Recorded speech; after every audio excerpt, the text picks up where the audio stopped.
Iniisip ko nun, pre, bagsak ako. Bagsak. Weak. Tapos ngayon, pre, bagsak ako.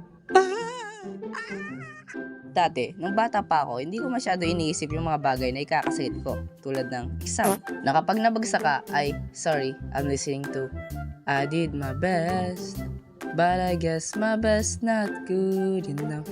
Elementary hanggang sa nag-graduate ako, hindi ko alam kung ba't ako nakapasa. Ano nga ba? Anyways, papasok sa college. Yay, college. Bago ako magsimula, like, nung bata pa ako, panakakita ko ng mga college student. Mga seryoso, magagalitin, haggard. Uy, di naman. Tapos ngayon, unti-unti ko nang naa-adapt. Anyways, engineering nga pala yung kinuha kong course. Iwan ko ba't ako napunta doon eh. So ayun, pagpasok ko sa room ng pag-i-examan ay grabe agad yung naramdaman ko. Grabe yung aura. Tapos, Our hearts beat to the city streets. We began to feel the fire. May extra ka ballpen. char lang. Pagpasok ko, normal lang naman. But before that, paano nga ba ako napunta dun? Well, Alben!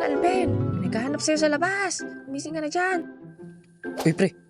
Uy pre, bilisan mo na dyan. Mag-i-exam pa tayo. Baka mali tayo. Wala tayong maupon dun. Tapos hindi tayo maka-exam. Paano na yun? Hindi tayo makapag-aral mo. Matay tayo. Ang okay mo. So ayun, sumakay na kami ng chopper. Tsaka lumipad na kami. Joke lang, motor lang. Ayun lang. Balik mo sa kwento. So habang nag-i-exam kami, pinagpapawisan na ako. Iwan ko kung bakit dahil ba sa init ng panahon, sa paligid, o sa mga questioners. Hala, matman ini.